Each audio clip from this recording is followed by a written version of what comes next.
ఖమ్మం జిల్లా చింతకాణి మండలం ప్రొద్దుటూరులో ఇటీవల ఆత్మహత్యకు పాల్పడిన రైతు భోజెడ్ల ప్రభాకర్ కుటుంబాన్ని పరామర్శించారు డిప్యూటీ సీఎం భట్టి విక్రమార్క.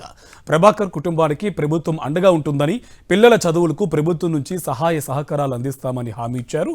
భూమి సమస్యకు శాశ్వత పరిష్కార మార్గం జరిగేలా అధికారులకు ఆదేశాలు జారీ చేశామని తెలిపారు. ప్రభాకర్ ఆత్మహత్యకు పురుగొల్పిన వారు ఎవరైనా ఉపేక్షించబోమని స్పష్టం చేశారు.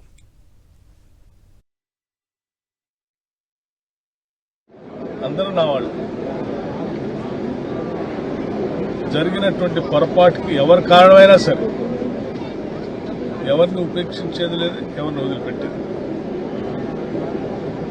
తప్పనిసరిగా ఆ కుటుంబానికి న్యాయం జరిగేటట్టుగా దాన్ని ప్రోత్సహించినటువంటి వాడిపైన చట్టపరంగా చర్యలు తీసుకోవడమే కాకుండా తన భూమికి సంబంధించి కూడా శాశ్వతంగా ఒక పరిష్కార మార్గం చూపించుకో, ఆ సొసైటీ వాళ్ళతోనో ఇరిగేషన్ రెవెన్యూ వాళ్ళతో మాట్లాడి సమస్య ఏంటో తెలుసుకొని దానికి ఒక శాశ్వత పరిష్కారాన్ని కూడా చూపించమని నేను జిల్లా కలెక్టర్ గారికి కూడా ఆదేశాలు ఇచ్చాను. పిల్లలు చదువుకోవటానికి కూడా వాళ్ళు చదువుతున్నటువంటి కళాశాలకు సంబంధించి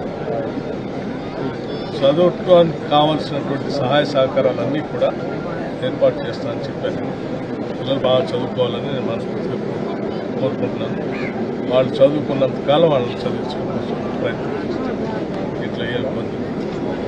అట్లాగే ఇంకా ఇతరత్ర ఏదైనా సమస్యలు ఉంటే నాకు పిటిషన్ రాసించారు. వాటన్నింటినీ పరిశీలన చేసుకుని ఆ కుటుంబానికి తగు న్యాయం చేస్తారు.